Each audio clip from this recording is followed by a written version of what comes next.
So thank you for your invitation. I had several live surgeries, but I have to say that this model is much better. You are much more easy if you are in your own settings and your own OR. So I really appreciate this kind of surgery. It's ethical and I think it's fine. Even though you have only one try and it's not that easy as it might look.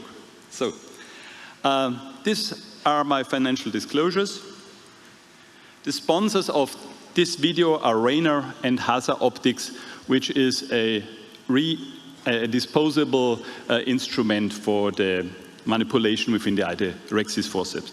Here you see the lens I used. I'm going to present a duet procedure with a toric Rayner lens, which is going into the bag. The idea is that in the bag, the lens stays more stable and the rotational stability is higher as compared to the sulcus. And on the side, you find the Sulcoflex lens. It's a trifocal lens, which is put into the sulcus and which has an optic of 6.5 millimeter, so that there is an overlap of the bag lens. Here the patient, a 74-year-old lady. She really had the strong wish of spectacle independence. She had a nuclear cataract. She was slightly myopic, so not ideal patient because she's used to at least see in the intermediate distance. And she had a total corneal astigmatism of 1.35 on 91 degrees. We did a true K calculation with the Barrett formula, and we calculated a 15.5 diopter lens for the bag with a torus of 1.5 cylinders, and we put on top a 0 diopter and a trifocal Sulcoflex lens. Yeah, please. Yes, hello everybody. I'm going to perform a duet procedure, a implantation of a toric Rayner lens, a Ray 1 toric, combined with a trifocal Sulcoflex lens. Here I perform a limbal incision, 2.4 millimeters.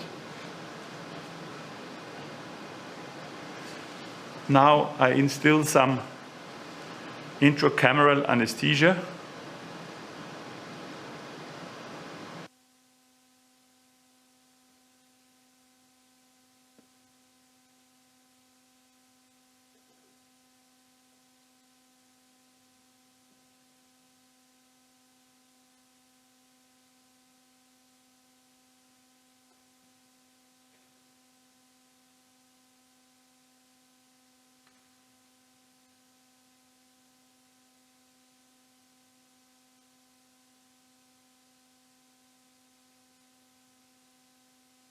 Now the next step is that I implant the toric Ray 1 lens.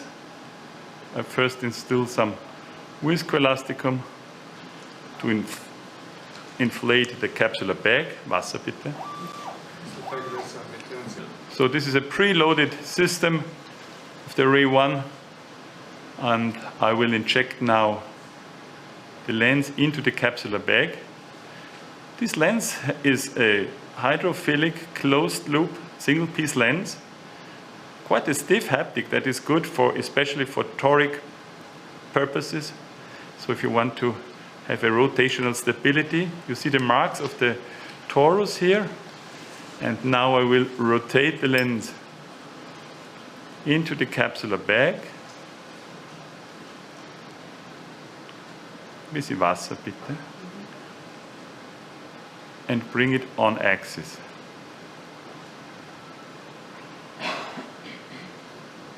So I rotate it in position. I think now this is well positioned. The next step now is to remove the viscoelastic material from the capsular bag.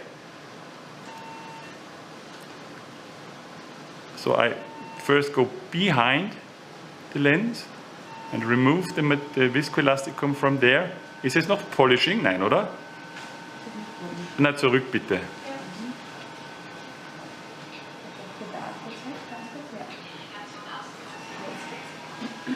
So now it is removed from the capsular bag. Bring the lens in position again, because that's important, because after implantation of the add-on lens, you can't remove that very precisely. Tupfer?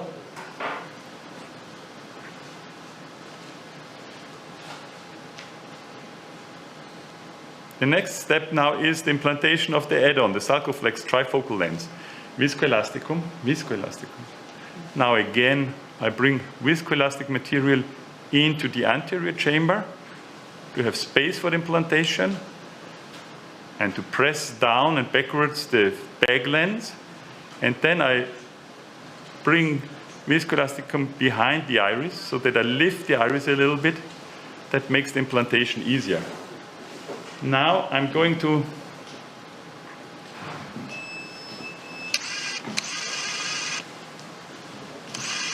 implant the trifocal lens. I grasp it here at the haptic. It's a very soft hydrophilic material. Here you see the lens with the trifocal rings. And here there is the injector.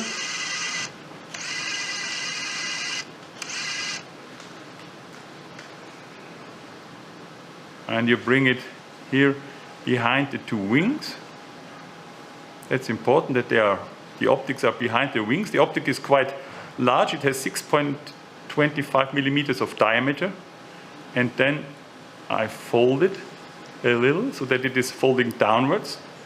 And it is important that the trailing haptic is behind the wings and not entrapped. Wasser bitte. Now I press the plunger and then I will see if there is some resistance. There's no resistance, it's easily moving forwards. So, Wasser bitte auf die Hornhaut, dass man schön sieht. You can see the lens in the injector now. And now the next step is the implantation.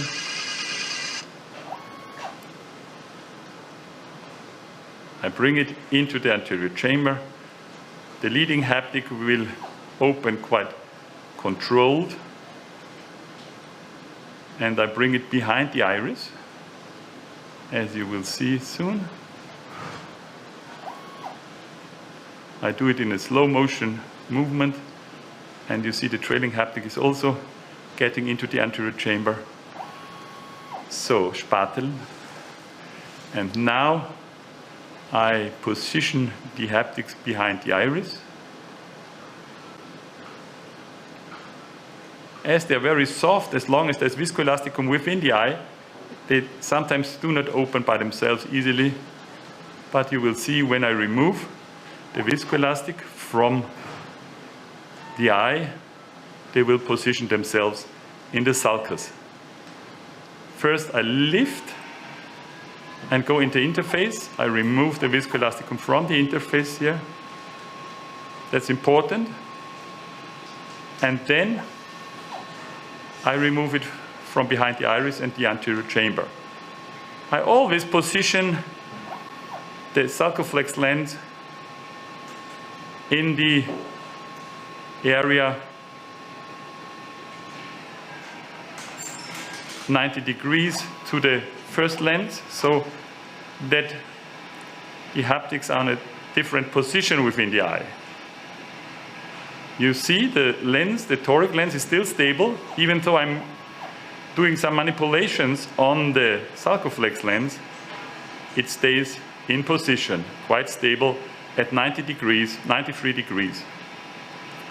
It's a 15.5 millimeter, 50.5 diopter lens in the bag with a torus of 1.5 diopters. So now I have evacuated all the lens material. I now will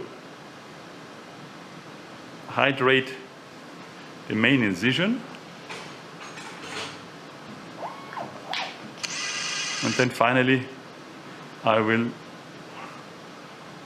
give pressure into the eye so that it is well positioned, the bag lens and the sulcus lens. And they are now well centered, both lenses.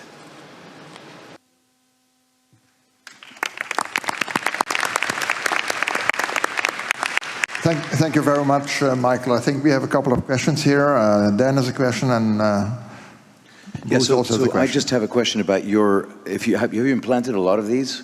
Yes. Sulcoflex, and your experience with pigment dispersion, and second question. Yeah. Oh yeah, okay, go, yeah. I go ahead, okay? Second question is, what's the rationale for putting in a Rayner 1 and then a Sulcoflex? Why don't you just put in one trifocal? This is the important questions, and I wanted to bring the point myself, so thank you for that question. The reversibility. You can take that lens out anytime, and you don't have to manipulate in the capsular area. Okay. And for that reason, I think it is very much important to have this reversibility, especially for patients who are very young. And when you implant that lens into the bag and they need to have a removal later on when they have some AMD or so whatsoever, you easily can explant that lens 20 years after the... Well, yeah, but we have no long-term data on these piggyback lenses in young people. And, you know, the optics, I mean, it's, I don't know, it just seems... It seems, you know, how frequently do you have to explant them? I mean, a trifocal very rarely, as very rarely. But you want to have in this discussion No, very rarely. So, but I had 2 patients where they developed this lens.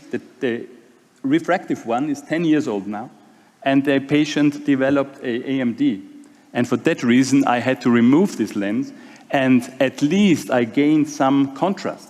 And for the patient himself, it was fine and good. And I think if you have a young patient with 20 years and he develops a insulin-dependent diabetic retinopathy with CME, it makes sense to have the option later on when he's 40 and he has his edema that you can remove it. I like the reversibility concept. That's the reason. Optically, it's the same as a single lens. Why shouldn't you do it? And pigment, that's the second point. That's right. Sometimes you get some faint pigment cloud or dots on it. It's not a pigment dispersion, I would say.